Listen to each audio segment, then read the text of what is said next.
Hello students, हम लोग chapter पढ़ रहे हैं हाइड्रोकार्बन। हाइड्रोकार्बन में एल्कीन, एल्कीन, एल्काइन, ये पोर्शन पढ़ने के बाद में हम लोग ने थर्ड पॉइंट स्टार्ट किया है बेंजीन। लास्ट वीडियो लेक्चर में बेंजीन में हम लोग फॉर्मेशन ऑफ बेंजीन की रिएक्शंस पढ़ चुके थे, मेथड्स पढ़ चुके थे जिससे हम लोग बेंजीन बना सकें। अब हम स्टार्ट करेंगे chemical reactions of benzene.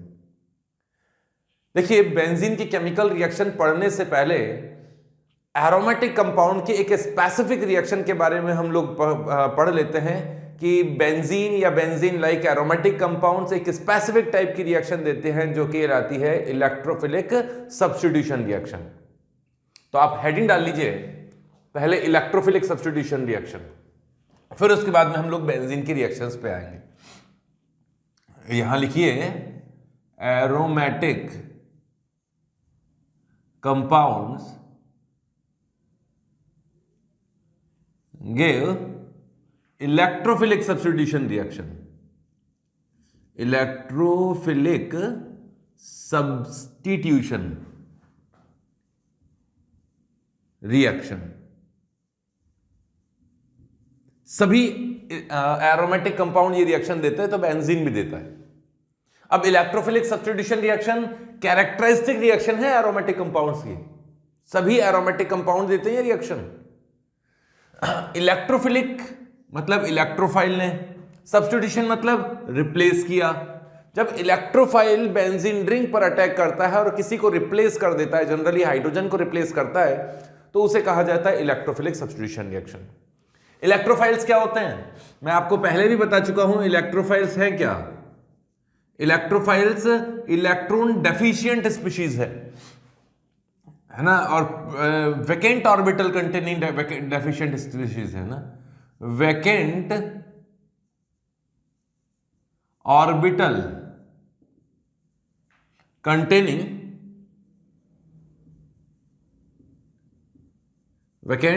Containing electron deficient species,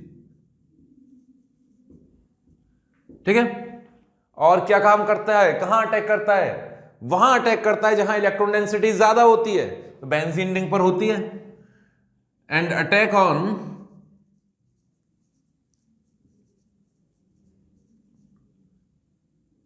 high electron density containing position, attack on position of substrate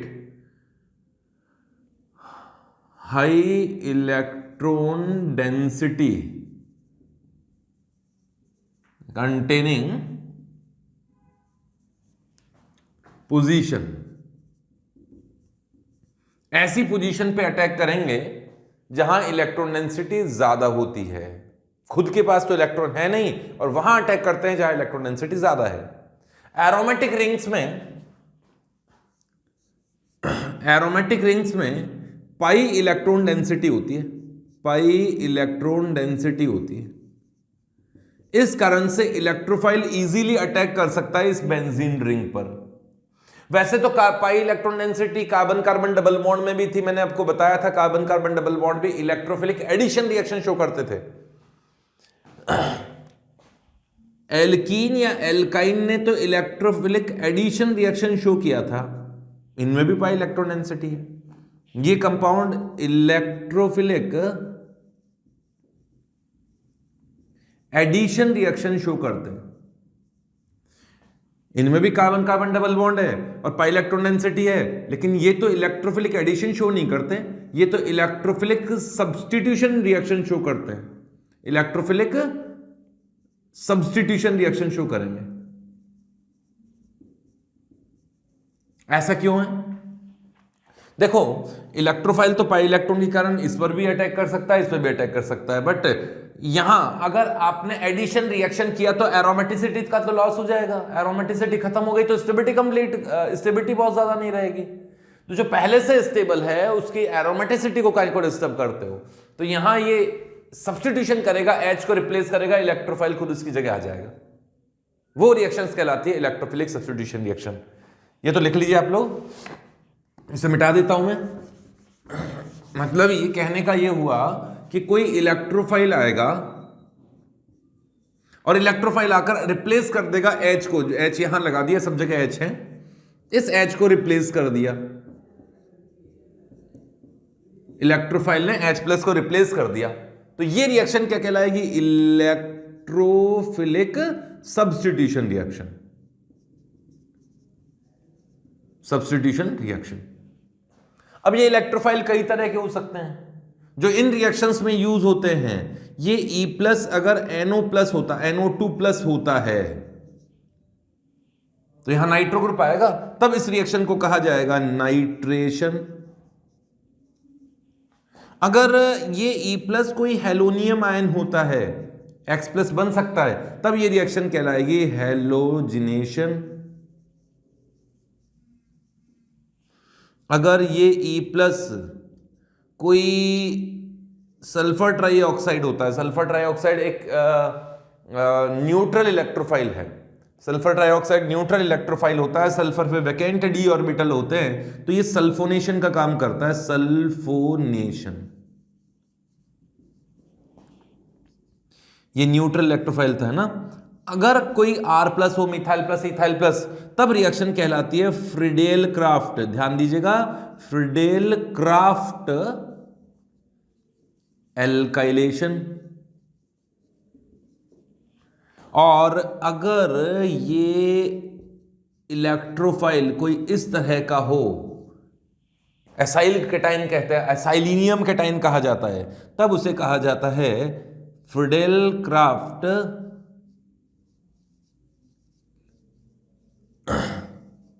acylation. और भी कई तरह की रिएक्शंस होती हैं। तो इलेक्ट्रोफिलिक सब्स्टिट्यूशन रिएक्शन में तो हम लोग मेनली यही रिएक्शंस पढ़ने वाले हैं एरोमेटिक कंपाउंड्स की। हालांकि बहुत सारे कॉन्सेप्ट है, ये हम लोग 12th क्लास में भी पढ़ते हैं, पूरा का पूरा एक चैप्टर हम लोग इस पे पढ़ेंगे इलेक्ट्रोफिलिक सब्स्टिट्यूशन रिएक्शंस के लिए। ऑर्थो पैरा डायरेक्टिंग, रिएक्शन को बढ़ाने वाले, रिएक्टिविटी को कम करने वाले सारे पॉइंट्स के बारे में डिस्कशन करेंगे। अभी तो केवल बेंजीन पर ही हम लोग बात करेंगे, बेंजीन के अलावा कुछ और बात नहीं करनी है हमें। तो ये आप लोग लिखिए, इसकी मैकेनिज्म बताता हूं किस तरीके से H को रिप्लेस किया गया।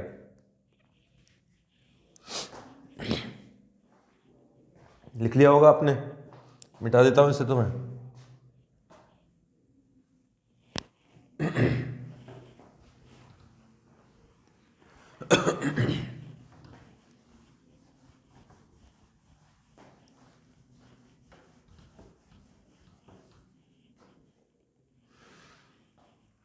टॉपिक तो अपना चल रहा है क्या, केमिकल रिएक्शन, अब वो भी इलेक्ट्रोफिलिक सब्स्टिट्यूशन रिएक्शन, ऐसा कर देता हूं मैं, इलेक्ट्रोफिलिक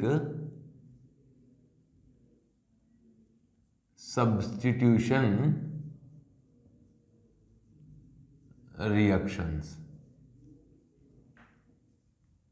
ऑफ बेंजीन, ये चल रहा है टॉपिक तो, ठीक है। मैकेनिज्म, इसे शॉर्ट में SE भी कहा जाता है, शॉर्ट में SE, E means electrophilic, S means substitution. और एरोमेटिक रिंग पर होती है तो AR ऐसे भी कर देते हैं, AR मतलब एरोमेटिक, एराइल ग्रुप पर होने वाली SE रिएक्शन है ना, एराइल ग्रुप पर होने वाली SE रिएक्शन। तो इसका मैकेनिज्म पढ़ने वाले हैं, मैकेनिज्म ऑफ ARSE रिएक्शन। सुनिए, 2 स्टेप्स में होती है। स्टेप 1 में इलेक्ट्रोफाइल आया जो कि इलेक्ट्रॉन्स का भूखा है, वहां अटैक करेगा जहां इलेक्ट्रॉन डेंसिटी ज्यादा होगी। तो बेंजीन पर तो इक्वल सी इलेक्ट्रॉन डेंसिटी है, तो इसने इलेक्ट्रोफाइल ने अटैक किया, यहां पर कहीं पर अटैक किया, मान लीजिए इस कार्बन पर अटैक किया, यहां H तो है ही, इलेक्ट्रोफाइल आएगा, ये बॉन्ड जो बना हुआ है ये टूट गया, ये बॉन्ड टूटेगा तो पॉजिटिव चार्ज यहां आना चाहिए, इलेक्ट्रोफाइल के जुड़ने से पॉजिटिव चार्ज यहां आना चाहिए, इलेक्ट्रोफाइल यहां जुड़ेगा तो पॉजिटिव चार्ज यहां आएगा। इस कैटायन में रेजोनेंस पॉसिबल है, ऐसा करने से 3 रेजोनेटिंग स्ट्रक्चर्स भी बनेंगे इसमें, यहां पॉजिटिव आएगा, फिर ऑल्टरनेट रेजोनेटिंग स्ट्रक्चर बनाना आता है आप लोगों को सभी को, H इलेक्ट्रोफाइल पॉजिटिव चार्ज, ये है एरिनियम आयन। इसको इसका हाइब्रिड में बनाता हूं तो ये बनेगा एरिनियम आयन। ऐसा पॉजिटिव चार्ज यहां लगा दिया जाए या फिर पॉजिटिव चार्ज इस तरीके से कर दिया जाए कि भाई पॉजिटिव चार्ज ऑर्थो पर भी है, पैरा पर भी है। एक्चुअली इलेक्ट्रोफाइल जहां अटैक करता है, ये हाइब्रिड बनाया मैंने, है ना। किसका हाइब्रिड है? इनका हाइब्रिड है। तो positive charge ortho and para position पे आया, जहां इलेक्ट्रोफाइल ने अटैक किया है उसके रेस्पेक्ट में ऑर्थो एंड पैरा पोजीशन पे पॉजिटिव चार्ज है। ये हाइब्रिड है और इस हाइब्रिड को ही कहा जाता है एरिनियम आयन। एरिनियम आयन। छोड़ो, नेक्स्ट पॉइंट पे बढ़ते हैं, स्टेप 2 पर। स्टेप 2 में ये पॉजिटिव चार्ज है, वो तो कहीं भी लगा दो, ये इस जगह, इस जगह, इस जगह। यहां से H+ अपने इलेक्ट्रॉन डोनेट करके निकल लिया। H+ ने अपने इलेक्ट्रॉन डोनेट कर दिए, जिससे कि वापस एरोमेटिक रिंग बन गई और H+ तो चल दिया। ये रिएक्शन है। Generally first step rate determining होता है, लेकिन मैं रेट डिटरमाइनिंग स्टेप के बारे में बात नहीं करने वाला अभी। तो हम बात करेंगे केवल बेंजीन के बारे में, किस तरह से रिएक्शन किया। ठीक है, लिखो इसे। ये तरीका है इसके लिखने, इसके रिएक्शन करने का।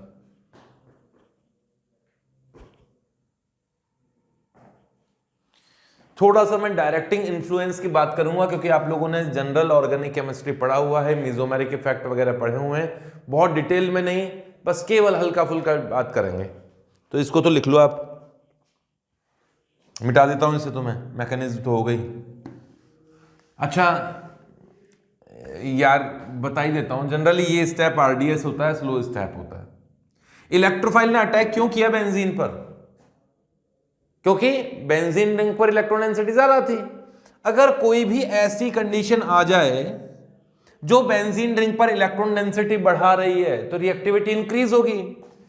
और ये जो कैटायन बना है, ये एरिनियम आयन है, ये कैटायन है। कैटायन की स्टेबिलिटी को बढ़ाने वाला कोई भी फैक्टर आ जाए, इंटरमीडिएट की स्टेबिलिटी को बढ़ाने वाला कोई भी फैक्टर आ जाए, रिएक्टिविटी उसकी इंक्रीज होगी। तो यहां reactivity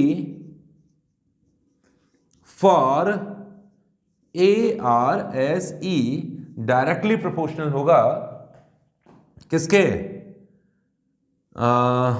stability of intermediate, stability of intermediate. और इंटरमीडिएट है कौन? एरिनियम आयन, कैटायन है। डायरेक्टली प्रोपोर्शनल टू, इस पर इलेक्ट्रॉन डेंसिटी ज्यादा होगी तो भी इलेक्ट्रोफाइल इजीली अटैक कर पाएगा। तो directly proportional two electron density on aromatic ring.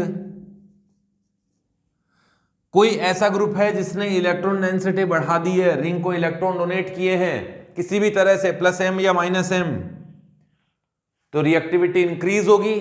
Electron density कम करने वाला नाइट्रो ग्रुप बिठा दिया जो बेंजीन सी रिंग से इलेक्ट्रॉन खींच लेता है, तो रिएक्टिविटी कम हो जाएगी। तो रिएक्टिविटी इंक्रीज होगी किसकी प्रेजेंस में? In presence of, reactivity increase, ऐसा कर देता हूं, reactivity of ARSE increase in presence of electron donating groups. Electron donating group कौन? +m बैठा हो तो बहुत अच्छा, हाइपर कॉन्जुगेशन वाला भी बढ़िया, +I वाला भी अच्छा, +I वाला होगा। तो इन ग्रुप्स के प्रेजेंस में रिएक्टिविटी इंक्रीज होगी। बट इलेक्ट्रॉन विड्रॉइंग ग्रुप्स हों,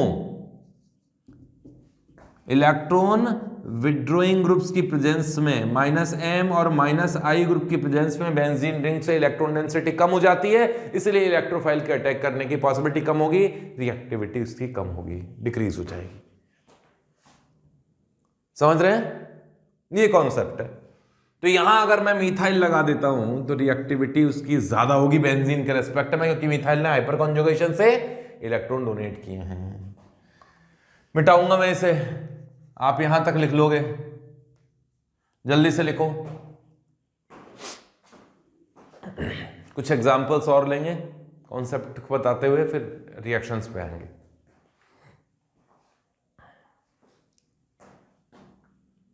मिटा देता हूं इसे।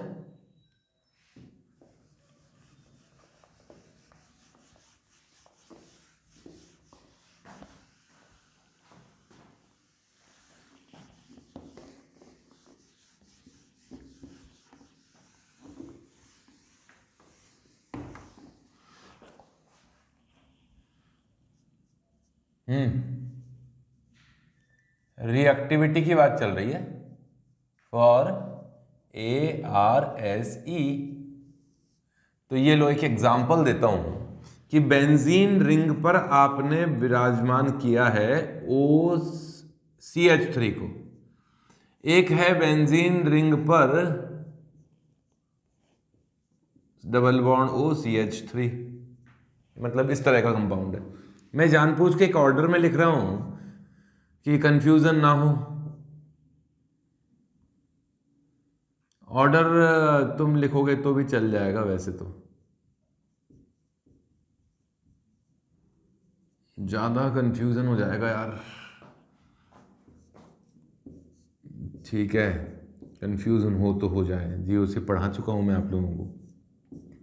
जियो से पढ़ने के बाद में ऐसी सिचुएशन नहीं आनी चाहिए। ये लीजिए, यहां पर है एल्डिहाइड और यहां बेंजीन भी तो लेनी चाहिए थी हमें।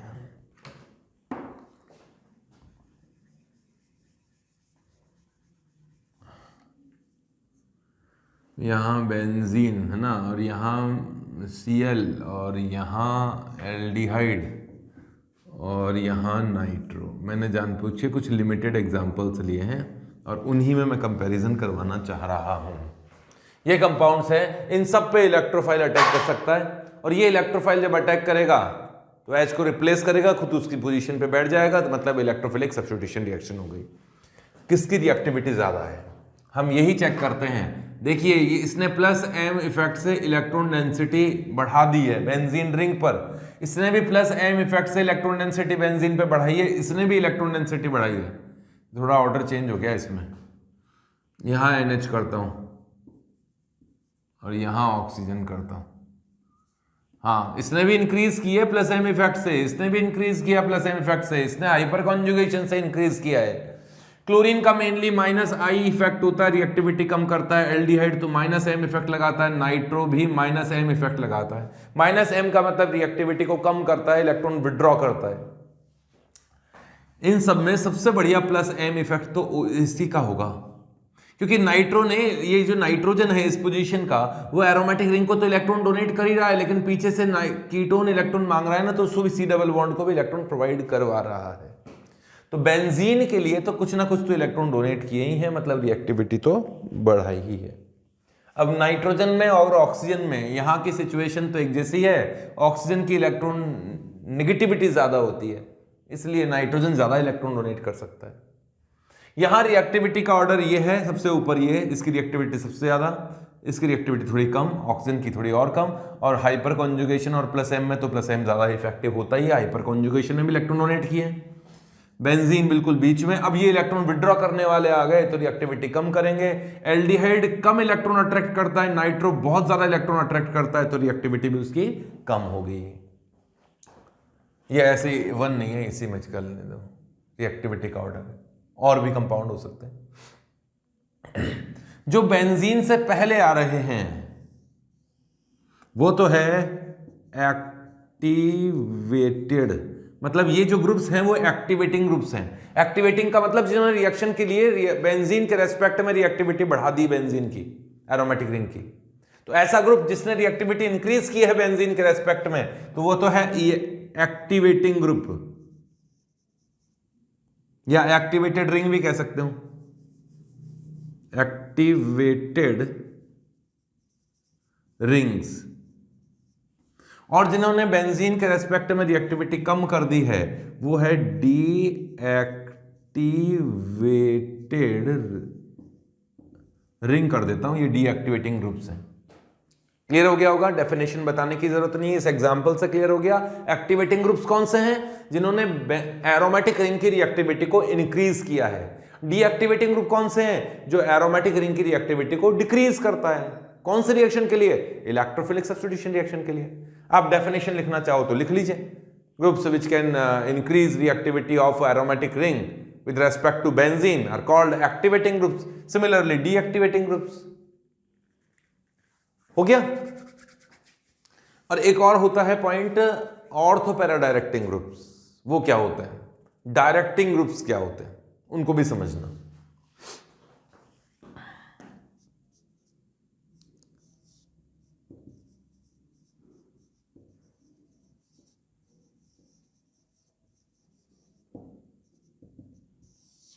देखो सुनो मेरी बात, ध्यान से सुनो।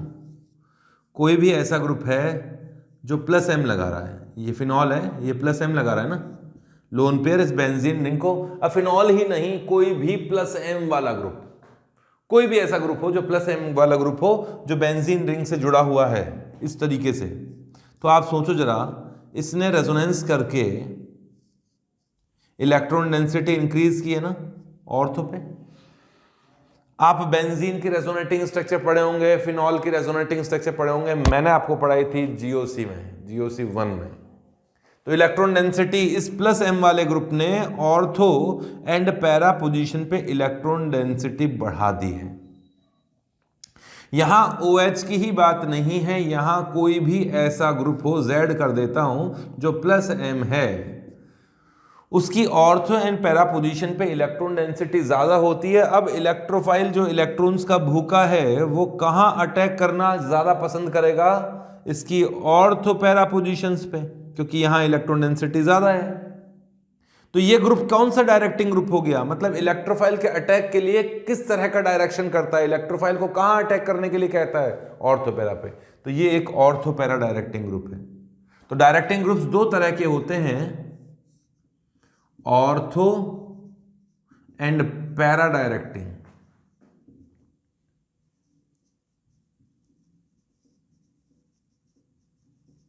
और एक और होता है Meta directing groups. Ortho para तो एक साथ ही आएंगे।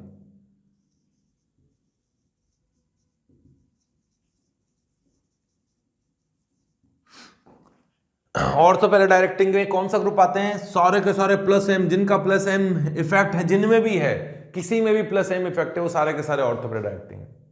हाइपर कॉन्जुगेशन वाले ग्रुप्स भी ऑर्थो पैरा डायरेक्टिंग है, और प्लस आई वाले ग्रुप भी ऑर्थो पैरा डायरेक्टिंग है।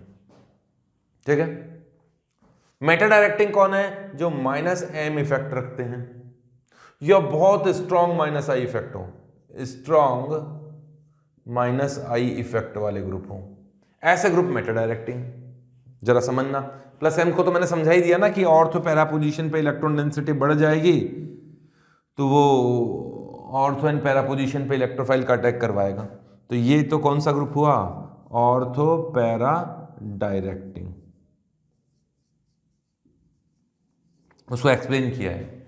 मान लीजिए नाइट्रो जैसा कोई इलेक्ट्रॉन विड्रॉ करने वाला ग्रुप है, या एल्डिहाइड कीटोन है, मैंने एल्डिहाइड लगा दिया, माइनस एम वाला ग्रुप है, एरोमेटिक रिंग से इलेक्ट्रॉन खींचने में लगा रहेगा, इस कारण से ऑर्थो पोजीशन पे इलेक्ट्रॉन्स की कमी हो गई।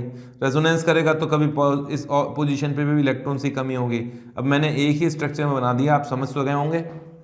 इस कीटोन ने, इस एल्डिहाइड ने बेंजीन रिंग से इलेक्ट्रॉन विड्रॉ करके ऑर्थो एंड पैरा पोजीशंस पे इलेक्ट्रॉन्स की कमी हो गई।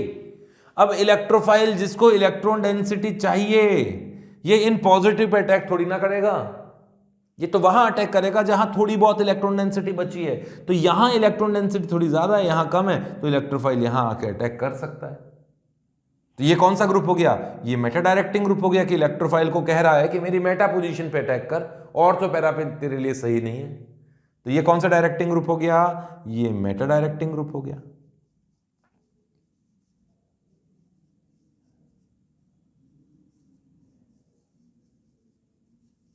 ठीक है। अब मैं आप लोगों को प्लस एम पढ़ा चुका हूँ, हाइपर कॉन्जुगेशन पढ़ा चुका हूँ, तो ये ग्रुप्स भी आप लोगों को डायरेक्ट इनडायरेक्टली कहीं ना कहीं बता चुका हूँ। जीओसी के अंदर हम लोगों ने ये बात कर ली है। ऑर्थोपैराडाइक्टिक ग्रुप्स में कौन आएगा? इसमें बहुत सारे ग्रुप आएंगे, बहुत सारे हैं। OH है, OR है, और OC double bond OR benzene से जुड़ा हुआ हो तो, या फिर NH2 है, NHR है, या विनाइल ग्रुप भी होता है, या फिर और में सभी तरह के एल्काइल ग्रुप हो सकते हैं, एटसेट्रा। हेलोजेंस भी होते हैं। हेलोजेंस का भी हालांकि डीएक्टिवेटिंग नेचर है, लेकिन हेलोजेंस भी प्लस एम वाले हैं। ये कुछ भी हो सकता है, ये सभी ऑर्थोपैराडाइक्टिक हैं। हेलोजेंस दिखाई दे रहे हैं ना, ये सभी ऑर्थोपैराडाइक्टिक हैं। मेटा डायरेक्टिंग में कौन है? जो इलेक्ट्रॉन खींचना ही जानते हैं, नाइट्रो, एल्डिहाइड, कीटोन। अगर ये बेंजीन रिंग पर हो, हालांकि चैप्टर हम लोग बेंजीन पढ़ रहे हैं, केवल बेंजीन पे ये ग्रुप्स नहीं पढ़ रहे हैं, नाइट्रो बेंजीन नहीं पढ़ रहे हैं, बेंजल्डिहाइड नहीं पढ़ रहे हैं, वो तो पढ़ेंगे हम लोग 12th क्लास में। शुरुआत तो यहीं से करेंगे। तो nitro, aldehyde, ketone, sulphonic acid, है ना, और भी बहुत से ग्रुप हो सकते हैं, COOH, COCl, CONH2 और NR3+, एटसेट्रा। बहुत सारे हैं, यही नहीं है। ये सभी इलेक्ट्रॉन विड्रॉ करने वाला ग्रुप है और मेटा डायरेक्टिंग ग्रुप है। इलेक्ट्रोफाइल इनकी मेटा पोजीशन पे अटैक करता है। ये मैंने बहुत समरी में बताया है, डिटेल में पढ़ेंगे, ऐसे टेंशन मत लो, लेकिन बहुत इजी तरीके से मैंने आपको बताने की कोशिश की है। तो ये तो हो गई रिएक्शंस, मतलब इनके डायरेक्टिंग इन्फ्लुएंस की बात। अब बात करते हैं केमिकल रिएक्शंस ऑफ बेंजीन, और बेंजीन के बाद में छोटे मोटे कुछ कॉन्सेप्ट बताने हो तो मैं बता दूंगा, ठीक है। लिखो जल्दी से, यहां तक लिख लीजिए, फिर मैं ग्रुप्स भी बताता हूं कौन सा नाइट्रेशन करता है, किसी की प्रेजेंस में नाइट्रेशन होता है। यहां तक लिख लिया होगा आपने।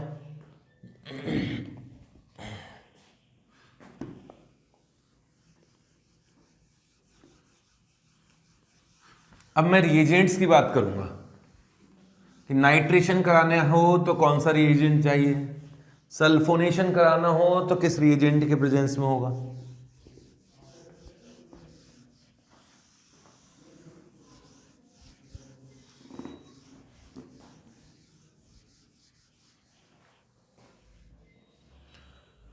अब बात करते हैं रिएजेंट्स की। तो उन रिएजेंट्स को पढ़ने से पहले ऐसा करते हैं, कॉलम्स बनाते हैं कुछ। फर्स्ट कॉलम तो होगा उस पर्टिकुलर कंपाउंड, उस रिएक्शन के लिए नेम होगा। फिर मैं बनाता हूं 4 कॉलम्स बनाओ, आप 4 कॉलम्स बनाओ। और ये देखो मैंने बोर्ड के 2 पार्ट कर दिए हैं। ये बोर्ड का सेंटर पार्ट है, मैं दोनों तरफ लिखूंगा, आप तो एक ही तरफ लिखते हो। इधर मैं 4 कॉलम बनाऊंगा, रुक जाओ ना, तुम नहीं गलती करोगे। फर्स्ट, सेकंड कॉलम बड़ा है, थर्ड कॉलम छोटा सा है, फोर्थ भी छोटा है। ये 4 कॉलम हो गए, उधर बाद में बनाएंगे। ये बढ़िया नहीं भाई, लाइन लाइन सीधी बनानी चाहिए यार।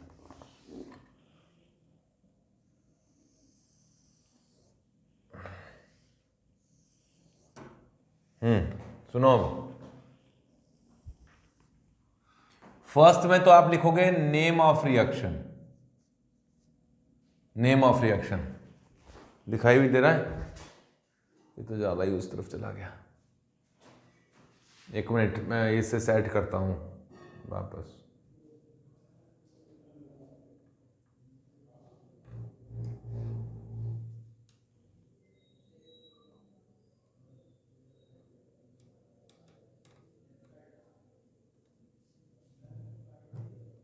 सेट कर रहा हूं, रुको ना यार, तुम टेंशन काहे को ले रहे हो।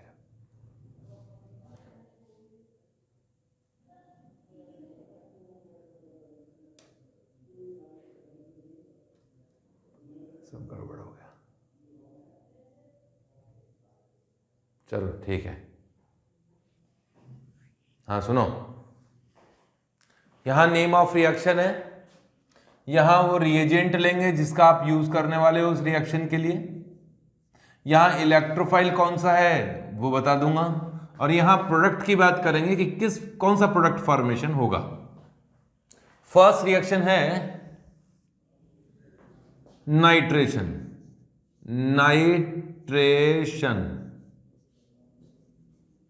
नाइट्रेशन के लिए इलेक्ट्रोफाइल है NO2 प्लस नाइट्रोनियम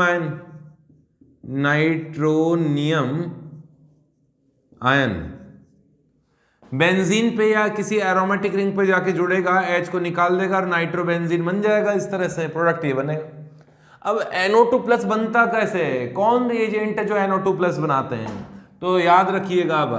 अब लर्न करने का है कॉन्संट्रेटेड H2SO4 और नाइट्रिक एसिड का यूज करते हैं। Concentrated nitric acid plus concentrated H2SO4 ये नाइट्रेटिंग एजेंट है, नाइट्रेशन करने वाला एजेंट है, नाइट्रोबेंजीन फॉर्मेशन करेगा।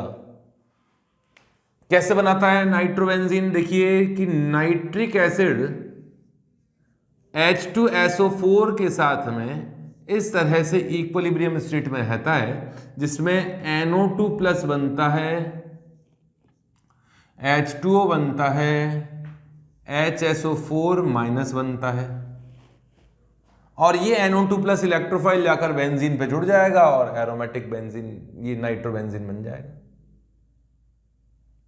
ठीक है। दूसरा एक है fuming nitric acid.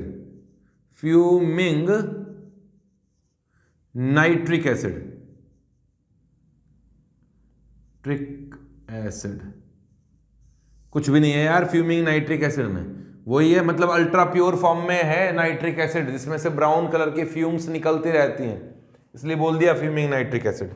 Fuming nitric acid में इस तरह का इक्विलिब्रियम होता है HNO3, और इस तरह का इक्विलिब्रियम चलता है इसमें कि NO2 प्लस बनता है प्लस NO3 माइनस बनता है और H2O, ये 2 मॉलिक्यूल्स का इस तरह से इक्विलिब्रियम चलता है और ये इस तरह से इलेक्ट्रोफाइल फॉर्मेशन होता है। N2O5 में भी NO2 प्लस बनता है, इस तरह का इक्विलिब्रियम रहता है इसमें भी माइनस, और भी बहुत से होते हैं, इतने ही नहीं हैं। तो ये सभी रिएजेंट में से कोई सा भी रिएजेंट यूज किया जा सकता है नाइट्रेशन के लिए, नाइट्रोबेंजीन बनेगा। तो ये तो थी नाइट्रेशन की बात। अब सल्फोनेशन का लेता हूं। सल्फोनेशन भी बिल्कुल सिंपल सा है। सेकंड है सल्फोनेशन।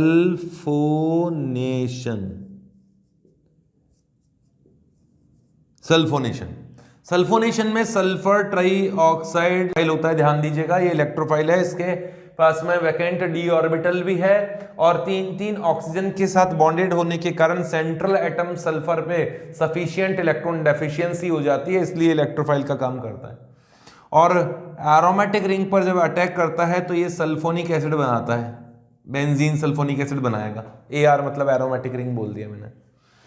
होता क्या है, मेनली आप लोगों को मिलेगा कॉन्संट्रेटेड H2SO4। कॉन्संट्रेटेड H2SO4 में ये इस तरह का इक्विलिब्रियम होता है,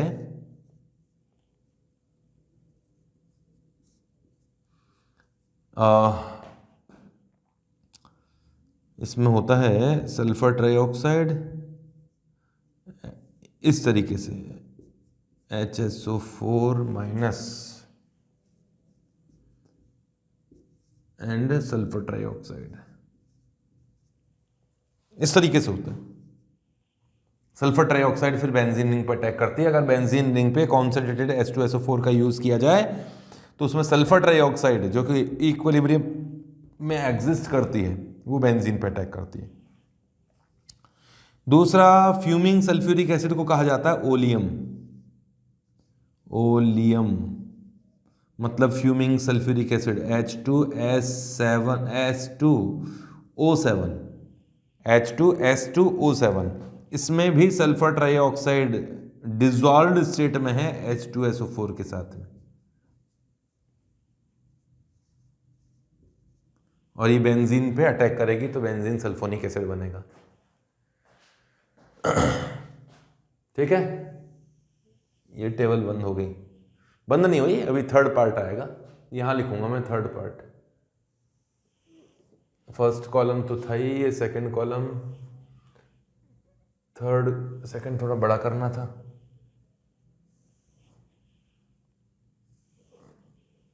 और आगे तक जहां तक आपको दिखाई दे रहा है, यहां नेम ऑफ रिएक्शन है, नेम ऑफ रिएक्शन में थर्ड रिएक्शन आएगी। थर्ड रिएक्शन है हेलोजिनेशन, हेलोजिनेशन,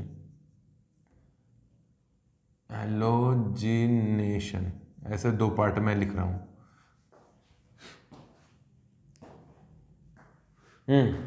हेलोजिनेशन में इलेक्ट्रोफाइल आता है हेलोनियम आयन, और ये हेलोनियम आयन बेंजीन पे जाके जुड़ जाएगा, H को निकालेगा, हेलोबेंजीन बनेगी।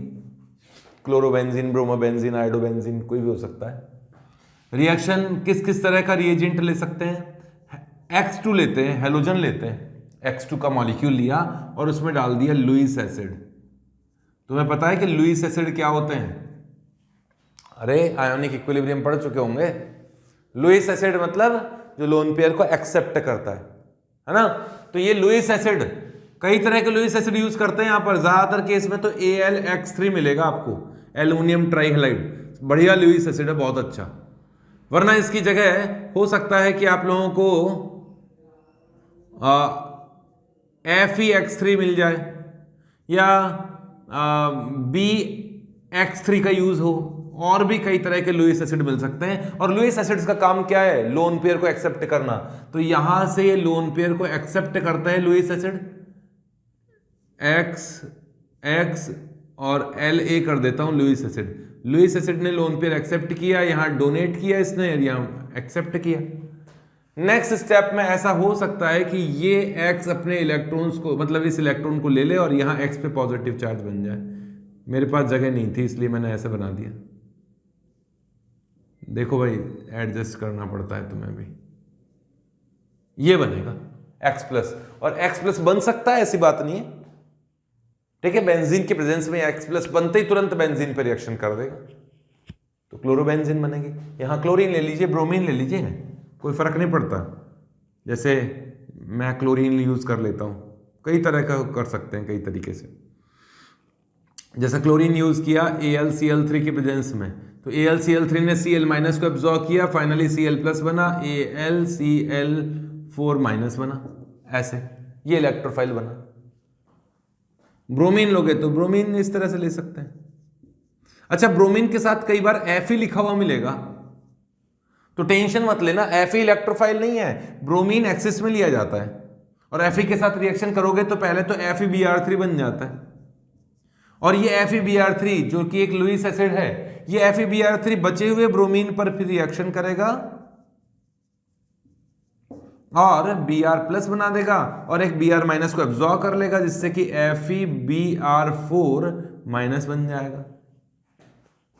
अगर आपसे कहा जाए कि ICl है, ये इंटर हेलोजन कंपाउंड है, इसमें AlCl3 डाल दिया, तो इसमें Cl माइनस निकलेगा कि I माइनस? तो ऑब्वियसली Cl माइनस भाई, क्योंकि Cl की इलेक्ट्रोनेगेटिविटी आयोडीन से ज्यादा है, तो Cl इलेक्ट्रॉन ले जाएगा खींच के, तो यहां I प्लस बनेगा, इलेक्ट्रोफाइल I प्लस होगा, और AlCl4 माइनस इस तरह से बनेगा। इन सभी रिएक्शन में X प्लस बनता है, Cl प्लस या Br प्लस, और जाके बेंजीन पर अटैक कर लेता है। रिएक्टिविटी की बात करें तो मैं आप लोगों को पहले भी बता चुका हूं कि फ्लोरीन की रिएक्टिविटी ज्यादा होती है, क्लोरीन की, फिर ब्रोमीन की, फिर आयोडीन की। ये तीसरी बार मैंने आप लोगों को बताया है। जब एल्केन पर सनलाइट की प्रेजेंस में रिएक्शन थी तब भी ऑर्डर यही था, जब एल्कीन पर हेलोजेंस का एडिशन था तब भी ऑर्डर यही था, और बेंजीन पर भी रिएक्टिविटी का ऑर्डर यही है। लिखिए, ये हेलोजनेशन हो गया। हेलोजनेशन के बाद में हम लोग लेते हैं फिर Friedel Crafts alkylation and then Friedel Crafts acylation. यहां तक लिख लीजिए। आप लोगों को हो सकता है ऐसा लग रहा हो सर क्या पता क्या करवा रहे हैं, पर मैं अभी तो स्टार्टिंग में आप लोगों का बेस तैयार कराने की कोशिश कर रहा हूं कि इलेक्ट्रोफाइल क्या होते हैं और कैसे बनते हैं, और फिर किस तरह से अटैक करेंगे। अब उन रिएक्शंस को ले लेंगे हम लोग। रिएक्शंस तो आसान है, बस प्लेटफॉर्म ये तैयार हो जाए। अच्छा करो, इसे करो। फोर्थ रिएक्शन पे आते हैं फिर। ये थोड़ा छोटा छोटा लिख दिया, मैं बड़ा लिखता हूं थोड़ा, इसे मिटा देता हूं, ये लो। तो अब फोर्थ लेते हैं। अब मैं एक एक ही तरफ कर रहा हूं सारा, थोड़ा बड़ा बड़ा लिख लेंगे।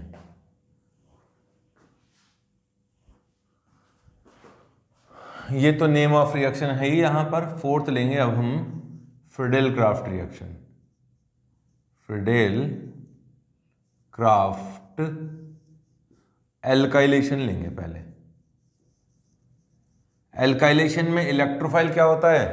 एल्काइलेशन में R प्लस इलेक्ट्रोफाइल बनता है, मिथाइल प्लस इथाइल प्लस, इस तरह से कोई इलेक्ट्रोफाइल बनता है। और प्रोडक्ट क्या होगा? एरोमेटिक रिंग पर H को रिप्लेस करके R ग्रुप आ जाएगा, है ना। यहाँ नेम ऑफ रिएक्शन, यहाँ रिएजेंट, यहाँ इलेक्ट्रोफाइल और यहाँ प्रोडक्ट। अब ये R प्लस बनता कैसे है, उसके भी हमारे पास में 3-4 मेथड है।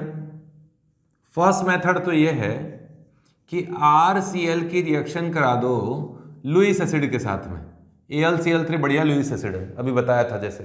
तो ये Cl माइनस को निकाल देगा, जैसा अभी कुछ देर पहले कर रहा था। तो यहां से Cl माइनस निकल जाएगा, R प्लस बनेगा और Cl माइनस AlCl3 के साथ चला गया, AlCl4 बन गया।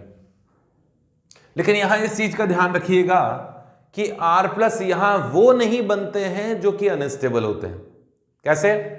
कि यहां जो RCl है, नोट डाल के लिख लो इसे, ये RCl हैं, वो क्या नहीं हो सकते? क्या नहीं हो सकते? वो ये नहीं हो सकते कि कहीं डबल बॉन्ड पर Cl लगा हो ना, ये ना चल सकता। क्यों नहीं? क्योंकि अगर यहां से Cl निकल गया तो डबल बॉन्ड पे पॉजिटिव चार्ज बनेगा, डबल बॉन्ड पे S कैरेक्टर ज्यादा होता है, इसलिए पॉजिटिव चार्ज वहां स्टेबल नहीं होता, इसलिए ये Cl को निकलने नहीं देता है। AlCl3 आएगा, कहता रहेगा भाई मुझे दे दे Cl, लेकिन ये निकलेगा नहीं। क्यों? क्योंकि इसके बाद में उस कैटायन की स्टेबिलिटी सही नहीं है, स्टेबल नहीं होगा।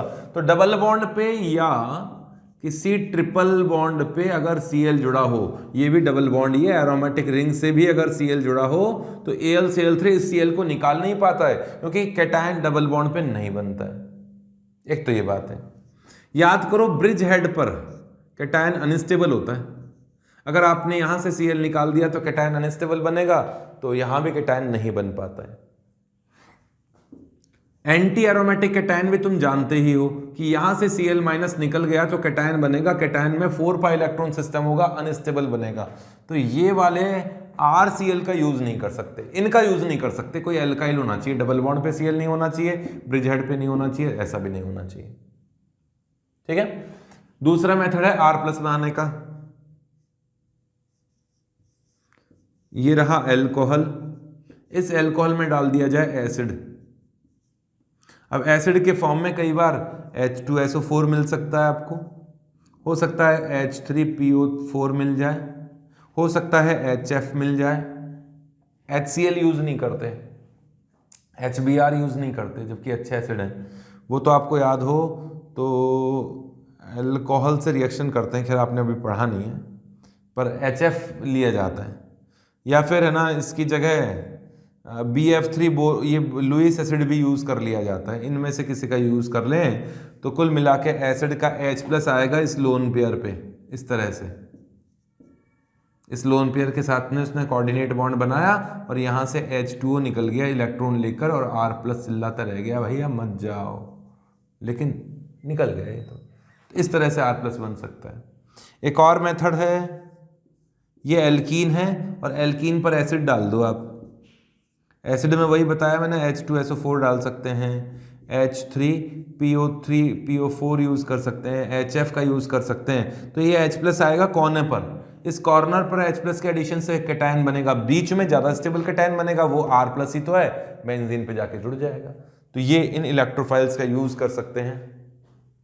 और एक और चीज ध्यान रखिएगा, रीअरेंजमेंट पॉसिबल होगा इनमें। ये जो R प्लस बने हैं, मिथाइल वगैरह जो भी बने हैं, इनमें रीअरेंजमेंट हो सकता है, तो रीअरेंजमेंट पॉसिबल होगा।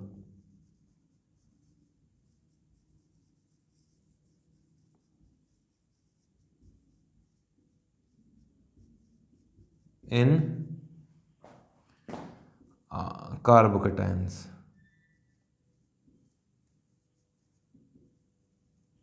ठीक है, इन रिएक्शन में जो कैटायंस बनेंगे उनमें रीअरेंजमेंट पॉसिबल है। एक और लूंगा, फिफ्थ फ्रिडल-क्राफ्ट एसाइलेशन। यहां तक तो लिखो आप जल्दी से, कंप्लीट करो।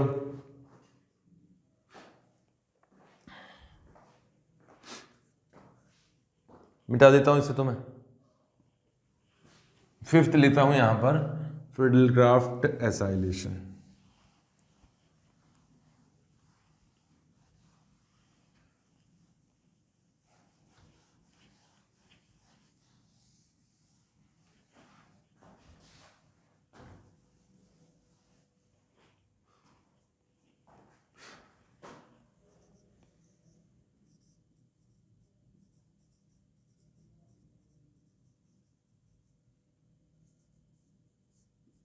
फ्रिडल-क्राफ्ट एसाइलेशन, इसमें एसाइलिनियम आयन बनता है, सी डबल बॉन्ड और पॉजिटिव चार्ज। अब आप कहोगे सर डबल बॉन्ड पे पॉजिटिव चार्ज अनस्टेबल होता है, अभी कुछ देर पहले ही तो आपने कहा था, फिर यहां क्यों बनाया?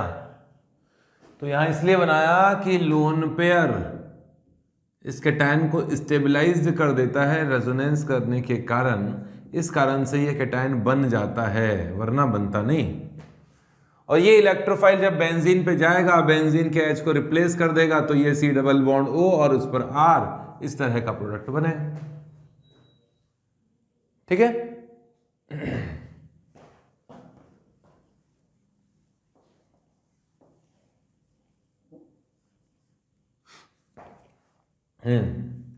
अब ये R प्लस ये कैसे बनते हैं? एसाइलिनियम आयन बनता कैसे है? तो एसाइलिनियम आयन बनाने के कुछ मेथड्स हैं।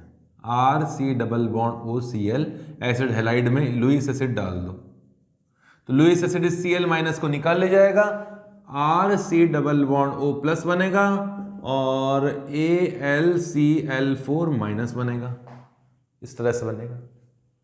तो ये R प्लस बनाने का मेथड हो गया। सेकंड मेथड है एसिड हैलाइड की जगह एनहाइड्राइड का यूज कर लें। ये एनहाइड्राइड है, थोड़ा सा मैंने ऐसी तरह से लिख दिया इसे, इसमें लुईस एसिड डाल दिया, तो लुईस एसिड इस Cl इसको एसिटेट को बाहर निकाल ले जाएगा, कार्बोक्सिलेट को इलेक्ट्रॉन के साथ में, और ये बना प्लस, और ये O माइनस ने AlCl3 के साथ बॉन्ड बना लिया, तो क्या बना RC double bond O plus और RC double bond O minus ने AlCl3 के साथ बॉन्ड बना लिया, यहां माइनस आ गया, इस तरह से ये भी प्लस बन गया एक। और मेथड सुनो, कार्बोक्सिलिक एसिड जानते होंगे, कार्बोक्सिलिक एसिड ना, और इस कार्बोक्सिलिक एसिड में स्ट्रॉन्ग एसिड डाला है, वीक नहीं चाहिए, स्ट्रॉन्ग चाहिए। क्यों? क्योंकि अब यहां से OH निकालेगा, ये H2SO4 ले सकते हो। फॉस्फोरिक एसिड भी बहुत स्ट्रॉन्ग तो नहीं है, फिर भी चल जाता है यहां पर, तो H प्लस आएगा, इस लोन पेयर पे बैठेगा और H2O के फॉर्म में निकल जाएगा। जब H2O के फॉर्म में ये निकल जाएगा तो प्लस बन जाएगा। देखो कार्बोक्सिलिक एसिड तो H प्लस निकालता है ना, एसिड का काम है H प्लस निकालना, इसने तो OH माइनस निकाल दिया। तो स्ट्रॉन्ग एसिड ही ये काम कर सकता है कि इस एसिड इसके सामने से OH को निकाल ले जाए, वरना ये नॉर्मल नहीं हो सकती थी। तो कुल मिला के R प्लस बना, बेंजीन पे रिएक्शन करे और कीटोन बना देगा। तो ये तो इलेक्ट्रोफिलिक सब्स्टिट्यूशन रिएक्शन बेंजीन में हो सकती है। अब बेंजीन की रिएक्शंस की बात करते हैं, नाइट्रेशन की बात करते हैं, सल्फोनेशन की बात करते हैं। यहां तक तो लिख लीजिए, केवल बेंजीन की रिएक्शंस पढ़ेंगे अब, chemical reactions of benzene.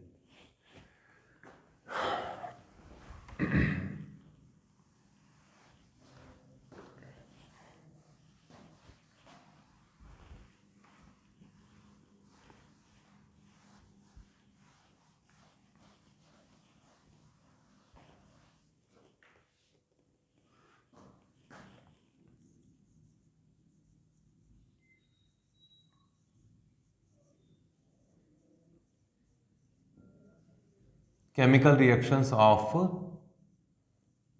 Benzene.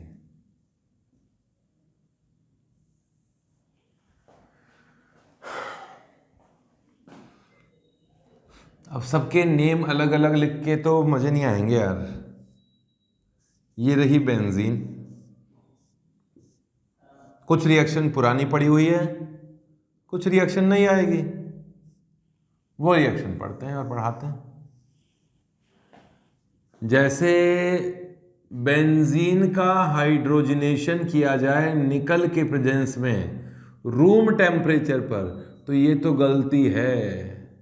Room temperature पर कोई रिएक्शन नहीं होती है, बेंजीन पर हाइड्रोजनेशन नहीं होता है।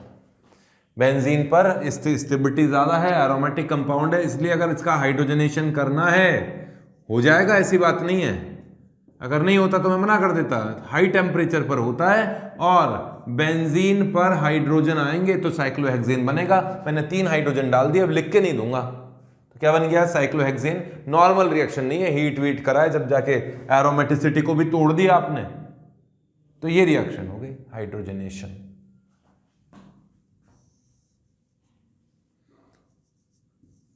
ठीक है। नेक्स्ट है बेंजीन पर ओजोनोलाइसिस भी रूम टेम्परेचर पर नहीं होता, उसे हीट करना पड़ता है। ओजोनोलाइसिस होता है रिडक्टिव एंड ऑक्सीडेटिव, 2 तरह का। मैंने फर्स्ट लिया है रिडक्टिव ओजोनोलाइसिस। रिडक्टिव ओजोनोलाइसिस में ये बॉन्ड टूटेगा, ये बॉन्ड टूटेगा, ये बॉन्ड टूटेगा, तो 2 कार्बन वाला, 2 कार्बन वाला और 2 कार्बन वाला, टोटल 6 कार्बन है, तो 2 कार्बन वाले 3 मॉलिक्यूल्स बनेंगे। अब क्या बनेंगे जरा देखो, पड़ी हुई रिएक्शन। इस कार्बन पे तो H तो है ही, उसे मैं शो नहीं कर रहा हूं, लेकिन इस कार्बन पे डबल बॉन्ड टूटने से यहां C डबल बॉन्ड O बनेगा, एल्डिहाइड, सेम एल्डिहाइड ऐसा बनेगा, और तीनों मॉलिक्यूल इक्वल होंगे, तो 3 molecules of CHO CHO CHO CHO को कहा जाता है ग्लाइऑक्सेल, ग्लाइऑक्सेल कहा जाता है। ये बाउंड्री लाइन बना देता हूं इस बेंजीन के लिए, टेढ़ी बनी है, जाने दो, ग्लाइऑक्सेल। ठीक है। ऑक्सीडेटिव ओजोनोलाइसिस याद हो आप लोगों को, ओजोनोलाइसिस किया हाई टेम्परेचर पे, लो से काम नहीं चलने वाला, और फिर H2O डाल दिया या फिर H2O2 डाल दिया, इसे कहा जाता है ऑक्सीडेटिव ओजोनोलाइसिस। ऑक्सीडेटिव ओजोनोलाइसिस में एल्डिहाइड नहीं बनता, एल्डिहाइड का और आगे ऑक्सीडेशन होके कार्बोक्सिलिक एसिड बन जाता है, तो इसमें बनेगा ऑक्जेलिक एसिड, ऑक्जेलिक एसिड। ये मत पूछना सर ये कॉमन नेम लर्न करने पड़ेंगे क्या, ये क्वेश्चन बहुत टाइम से पूछ रहे हो आप लोग। मैं आप लोगों को बोल भी रहा था पहले भी कि है ना, कॉमन नेम तो आप लोगों को लर्न करने पड़ेंगे, आज नहीं तो कल, इसलिए कॉमन नेम्स मैंने लिखवाए भी थे स्टार्टिंग में। कॉमन नेम्स आप पढ़ो पढ़ो फिर पढ़ो, अब जब ये कॉमन नेम्स आने लगेंगे तो दिमाग में बैठेंगे, ऑक्जेलिक एसिड दिमाग में बैठेगा। चलो आगे बढ़ते हैं। अब बात करते हैं नाइट्रेशन की, अलग से नहीं लूंगा, इसी में लेता हूं नाइट्रेशन। देखो सुनो ध्यान से, मैंने अभी नाइट्रेटिंग एजेंट बताया था, कौन सा बताया था? Concentrated HNO3 plus concentrated sulphuric acid, अभी कुछ देर पहले ही बताया है। ये नाइट्रेटिंग एजेंट बेंजीन का नाइट्रेशन करेगा और नाइट्रोबेंजीन बनाएगा। अगर 60 डिग्री सेल्सियस पे रिएक्शन किया जाता है तो केवल 1 नाइट्रो ग्रुप आता है, लेकिन हीट करें तो 2 नाइट्रो ग्रुप और 3 नाइट्रो ग्रुप भी आते हैं। तो मैं जो बोल रहा हूं अब एक्सपेरिमेंटल फैक्ट है कि 60 डिग्री सेल्सियस पर हीट करने से मोनोनाइट्रोबेंजीन बनता है। लेकिन आपने यही मिक्सचर 100 डिग्री सेल्सियस पे लिया होता तो 2 नाइट्रो आएंगे। अब सुनना, 2 नाइट्रो कैसे आया? 1 नाइट्रो तो आ ही गया, अब दूसरा नाइट्रो आएगा। दूसरा नाइट्रो कहां आएगा? सुन लीजिएगा, नाइट्रो एक डीएक्टिवेटिंग ग्रुप है, इलेक्ट्रॉन खींचने वाला ग्रुप है, -m ग्रुप है।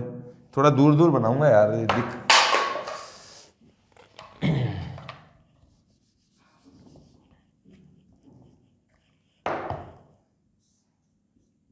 देखो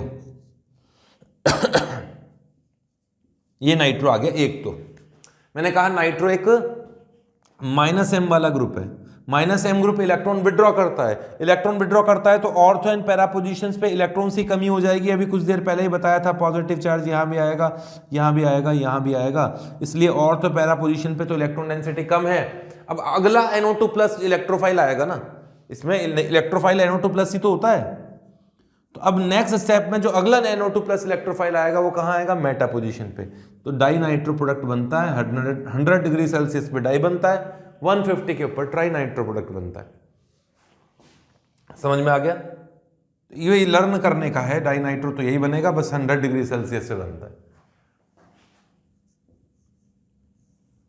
अगर कॉन्सेंट्रेटेड वही नाइट्रिक एसिड प्लस H2SO4 को 150 डिग्री सेल्सियस पे लिया जाए तो ट्राई नाइट्रो प्रोडक्ट बनता है, 3 नाइट्रो ग्रुप आ जाएंगे बेंजीन पर, ये बनेगा।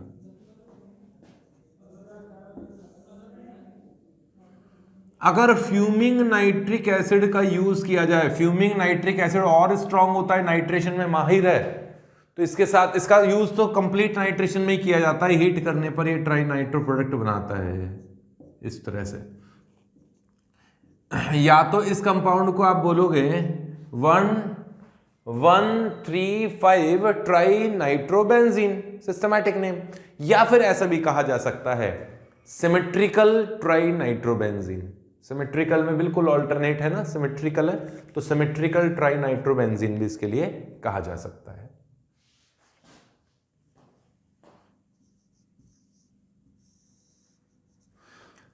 अब सल्फोनेशन की बात करता हूं। कॉन्सेंट्रेटेड नाइट्रिक एसिड, डाइल्यूट नहीं, कॉन्सेंट्रेटेड नाइट्रिक एसिड के प्रेजेंस में रिएक्शन किया जाए तो सल्फोनेशन होगा। इसे नाइट्रेशन कहा जाता है, ये तो लिखवाना ही भूल गया मैं, ये सारी रिएक्शन नाइट्रेशन थी।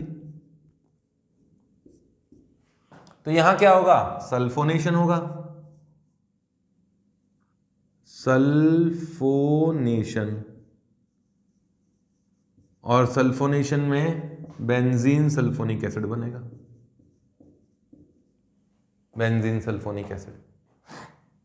हालांकि ये रिएक्शन रिवर्सिबल होती है। डाइल्यूट सल्फ्यूरिक एसिड में बैकवर्ड डायरेक्शन में जाएगी, उसे मैं अलग से बता दूंगा। चलो यहीं बता ही देता हूँ, रिएक्शन नंबर 10 लिखने से पहले डीसल्फोनेशन के बारे में बता देता हूँ। अगर आप यहाँ डाइल्यूट एसिड के साथ हीट करें ना इस कंपाउंड को, तो वापस बेंजीन बन जाता है। बेंजीन को डाइल्यूट एसिड के साथ हीट करें, डाइल्यूट तो वाटर से ही करें, तो H+ वापस आएगा और सल्फ्यूरिक एसिड बन जाएगा। ये बेंजीन बना और सल्फ्यूरिक एसिड वापस बन गया। कॉन्सेंट्रेटेड के साथ में रिएक्शन करें तो सल्फोनेशन होता है, मतलब कॉन्सेंट्रेटेड नाइट्रिक एसिड इस डायरेक्शन में रिएक्शन को फॉलो कराएगा, बढ़ाएगा, और डाइल्यूट वाला नाइट सल्फ्यूरिक एसिड होगा या डाइल्यूट एसिड होगा तो फॉरवर्ड डायरेक्शन में जाएगी इस जगह। मतलब सल्फोनेशन होता है कॉन्सेंट्रेटेड से, और डीसल्फोनेशन होता है मतलब सल्फर बाहर निकलता है तो डाइल्यूट से होता है, डीसल्फोनेशन। इसलिए मैंने ये कहा था कि ये रिएक्शन रिवर्सिबल है, मीडियम कंडीशन के अकॉर्डिंग फॉरवर्ड या बैकवर्ड में बढ़ती है। ये सल्फोनेशन है।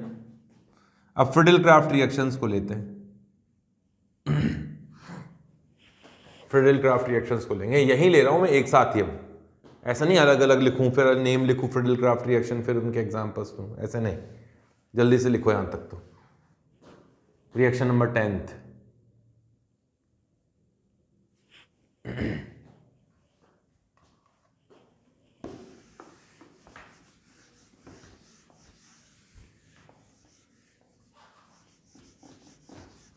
हेलोजनेशन बच गया अभी, तो हेलोजनेशन में लेंगे।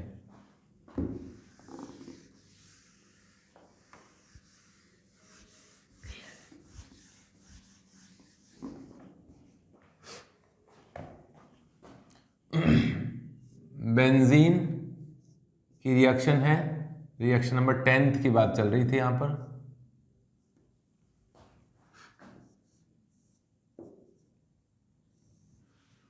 हेलोजनेशन, क्लोरीन से रिएक्शन किया FeCl3 के प्रेजेंस में तो Cl+ बनेगा, और जिस या क्लोरोबेंजीन बन जाएगा।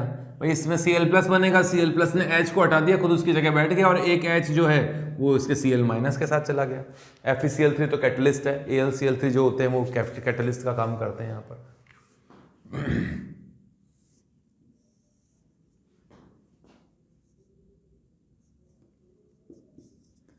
Br प्लस Fe की प्रेजेंस में, अभी मैंने बताया था Br Fe की प्रेजेंस में पहले FeBr3 बनाएगा, फिर Br प्लस बनेगा, बेंजीन बनेगा, और इस तरह से रिएक्शन होगी, क्लोरोबेंजीन। ये हेलोजनेशन के एग्जांपल्स ले रहा हूं अब मैं। ICl से रिएक्शन करें AlCl3 के बेंस में, तो सोचो आयोडीन बेंजीन पे जुड़ेगा कि Cl माइनस। Cl माइनस तो AlCl3 के साथ निकल गया था, तो I प्लस बना था, I प्लस ही इलेक्ट्रोफाइल है, तो यहाँ आयोडीन प्लस आएगा, और जिस H प्लस को यहाँ से निकाला है वो यहाँ के Cl माइनस के साथ रिएक्शन करके HCl बना देगा, यहाँ भी HBr बनता है।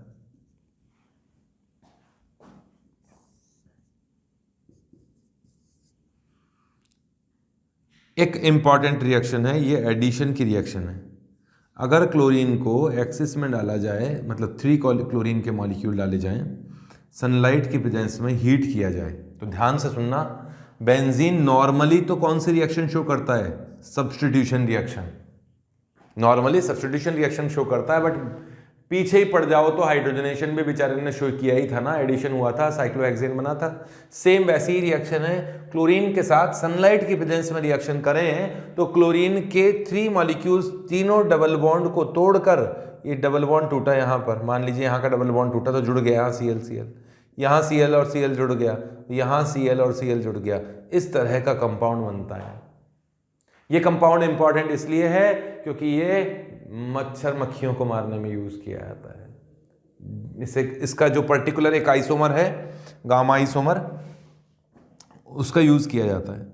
C6H6Cl6, H है यहाँ पर, दिख नहीं रहे आप लोगों को, H है, तो ये क्या है? ये है बेंजीन हेक्साक्लोराइड। इसके कई नाम हैं, फेमस लोगों के कई नाम होते हैं, श्री कृष्ण के कितने सारे नाम थे, है ना, तो ये फेमस है, तो कई नेम होते हैं। तो क्या क्या नेम है इसका? Benzene hexa chloride.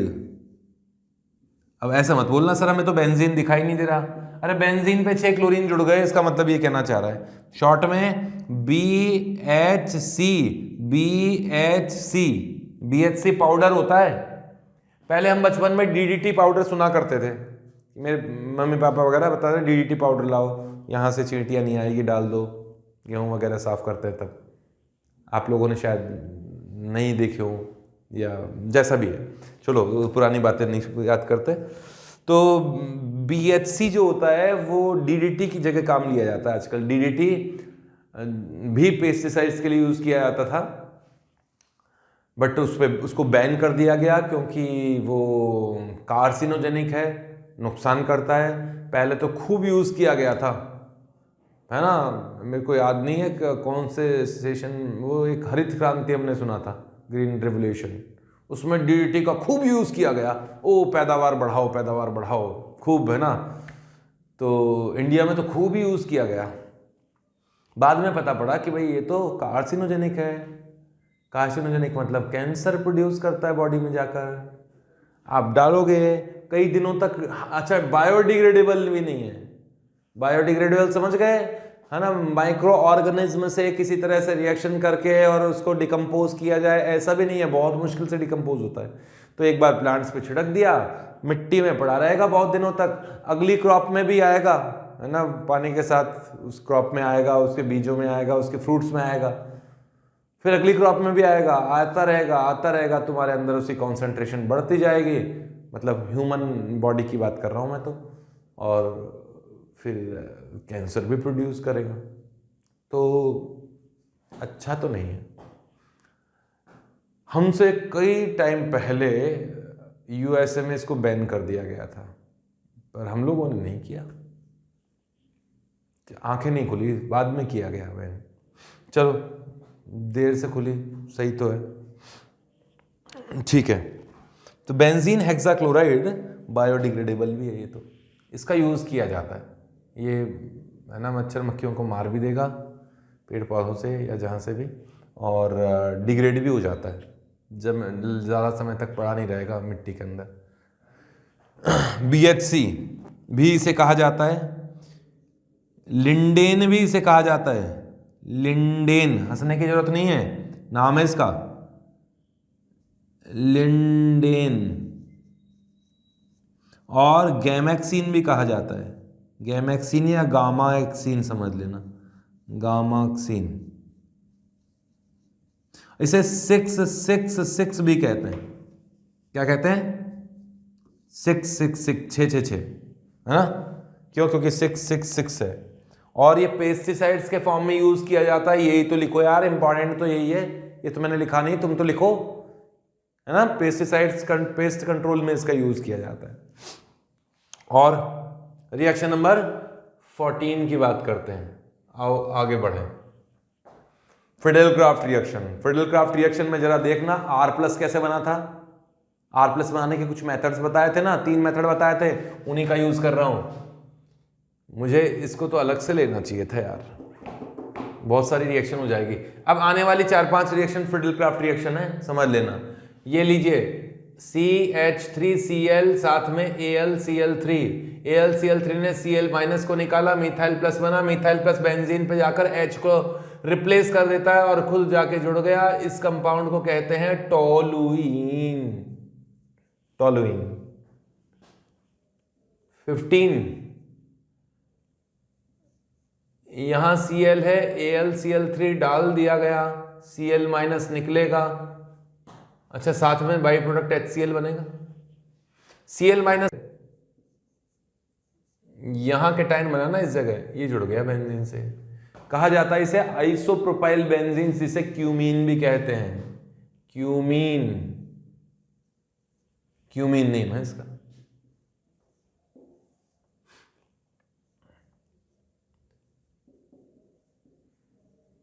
इस पर रिएक्शन करवाई गई। इस पर रिएक्शन कराने से भी हमने देखा क्यूमीन बना। तो ये क्यूमीन क्यों बना भाई? यहां से तो Cl इस जगह से निकलेगा तो कैटायन यहां बनेगा ना। इसमें तो Cl यहां से निकला था तो कैटायन यहां बना। लेकिन भाई सुनिए, इसमें प्राइमरी कैटायन बना है, इस जगह से एक H शिफ्ट होकर यहां आ जाए तो सेकेंडरी कैटायन नहीं बनेगा क्या? मोर स्टेबल कैटायन नहीं बनाएंगे हम? तो इसमें H शिफ्ट होगा, H शिफ्ट होने से मोर स्टेबल कैटायन बना और उससे वही प्रोडक्ट बना जो ऊपर बना था, क्यूमीन नाम का।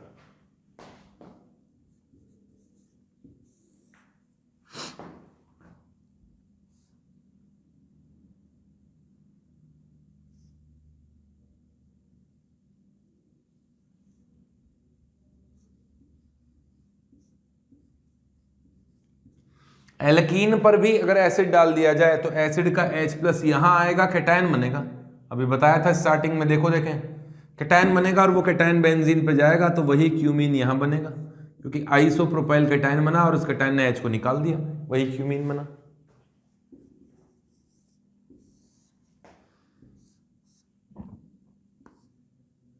यहां OH है, H2SO4 का यूज किया, H2SO4 मतलब एसिड का यूज किया, एसिड का H+ आया, OH को निकाल दिया, H+ ने OH- को निकाल दिया, H2O निकला, कैटायन यहां बनेगा, ये बनेगा तो प्रोडक्ट भी यही बनेगा। ये फिडेलक्राफ्ट एल्काइलेशन के कुछ एग्जांपल लिए और लेता हूं, यही नहीं रखने वाला मैं। डिफरेंट टाइप की रिएक्शन नहीं है तो सेम टाइप की रिएक्शन है, मुझे हेडिंग डालनी चाहिए थी फिडेलक्राफ्ट एल्काइलेशन और फिर उसमें ये रिएक्शन रखवानी चाहिए थी, लेकिन जब ये समझ में आ गई तो ये भी आ गई, ये भी आ गई, बिल्कुल वैसे के वैसे रिएक्शन है, स्टेप बाय स्टेप बढ़ते जाएंगे। सभी रिएक्शंस को लर्न करने की जरूरत नहीं, कैटेगराइज्ड वाइज रिएक्शन लर्न करोगे। नाइट्रेशन क्या होता है, सल्फोनेशन क्या होता है, हेलोजनेशन क्या होता है, नाइट्रेशन में इस टेम्परेचर पे ये है, इस टेम्परेचर पे क्या बना, वो तो लर्न करने हैं। लॉजिक अलग चीज है, लर्न करना एक अलग चीज है। Example number, reaction number 19th में बढ़ रहा हूं, बेंजीन की 19th रिएक्शन। फिडेलक्राफ्ट एल्काइलेशन को छोड़ूंगा नहीं, अभी तो कराऊंगा।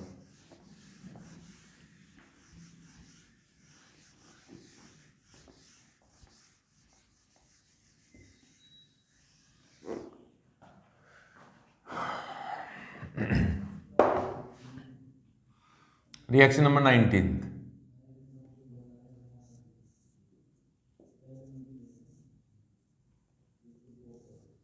ये लीजिए, यहां Cl है, AlCl3 डाल दिया, प्रोडक्ट तुम बताओगे। रिएक्शन नंबर 20, कैसे लिख रहे थे इसे, ऐसे लिख रहे थे। रिएक्शन नंबर 20, यहाँ OH है, इसमें एसिड डाल दिया, प्रोडक्ट तुम बताओगे।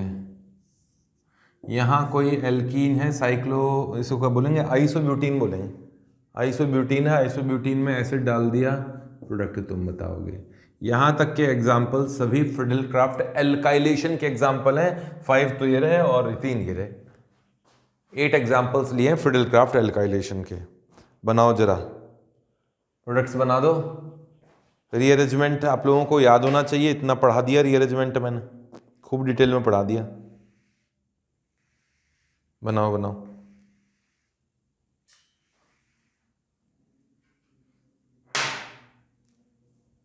अब मैं बनाता हूं। Cl निकला था, Cl निकला और कैटायन यहां बना, फिर कैटायन ने रीअरेंजमेंट किया, ये प्राइमरी कैटायन है, यहां से H शिफ्ट होकर यहां आया तो टर्शरी कैटायन बना, वो बहुत अच्छी बात। और ये टर्शरी कैटायन जाकर फिर बेंजीन के H को रिप्लेस करके खुद वहां जुड़ गया। मेजर प्रोडक्ट वही बनेगा जो ज्यादा स्टेबल कैटायन से बने। ये बना टर्शरी ब्यूटाइल बेंजीन। इस केस में भी H+ आया, OH को निकाल ले गया, तो यही कैटायन बना ये वाला। फिर रीअरेंजमेंट हुआ, H शिफ्ट से टर्शरी कैटायन बना, वही प्रोडक्ट बना जो ऊपर बनाया था। इस केस में भी H+ आएगा कॉर्नर पे, H+ अगर कॉर्नर पे आएगा तो पॉजिटिव चार्ज टर्शरी बनेगा, ज्यादा स्टेबल कैटायन बनाएंगे, ज्यादा स्टेबल कैटायन का ही प्रोडक्ट मेजर प्रोडक्ट होगा, वही मैंने बनाया। ये थे फ्रिडल-क्राफ्ट एल्काइलेशन। अब फ्रिडल-क्राफ्ट एसाइलेशन सुनो। फ्रिडल-क्राफ्ट एसाइलेशन, एसाइलेशन में क्या होता, एसाइल ग्रुप था कोई, ये लीजिए जरा देख लो, इसमें एसाइलिनियम आयन कैसे कैसे बना था, हो सकता है तुम्हारे दिमाग से निकल गया हो।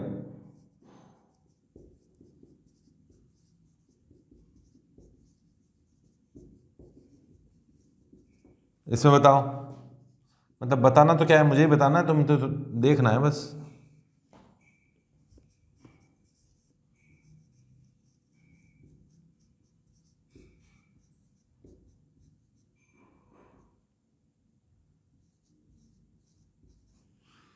इन सब में रिएक्शन का प्रोडक्ट मुझे बनाना है, तुम्हें नहीं बनाना, मैं बनाऊंगा। AlCl3 ने Cl- निकाल दिया, Cl- निकाल दिया तो कैटायन बना। कैटायन ने बेंजीन पर रिएक्शन किया और इसे कहा जाएगा फ्रिडल-क्राफ्ट एल्काइलेशन। कहीं भी अटैक करा दो बेंजीन में तो कहीं क्या दिक्कत है, साथ में HCl बनेगा। ये मैं पहले इसीलिए तो पढ़ा चुका हूं कि यहां पे इतना दिक्कत ना है। यहां पे माइनस निकलता है AlCl3 के साथ में और ये प्लस बनता है, तो ये वाला प्रोडक्ट बनेगा। और ये जो माइनस है, जिस बेंजीन के H को निकालता है उसको एब्जॉर्ब करके एसिटिक एसिड बना लेता है। मतलब इसका माइनस बना बेंजीन के साथ, इसका कार्बन का प्लस बना, बेंजीन से जुड़ गया। ये O- बना, बेंजीन के H के साथ जुड़ गया, ये बना। इस केस में भी सल्फ्यूरिक एसिड का H+ आएगा, स्ट्रॉन्ग एसिड है, और H+ आएगा, OH को निकालेगा, H2O निकलेगा, कैटायन बनेगा, यही प्रोडक्ट बनेगा।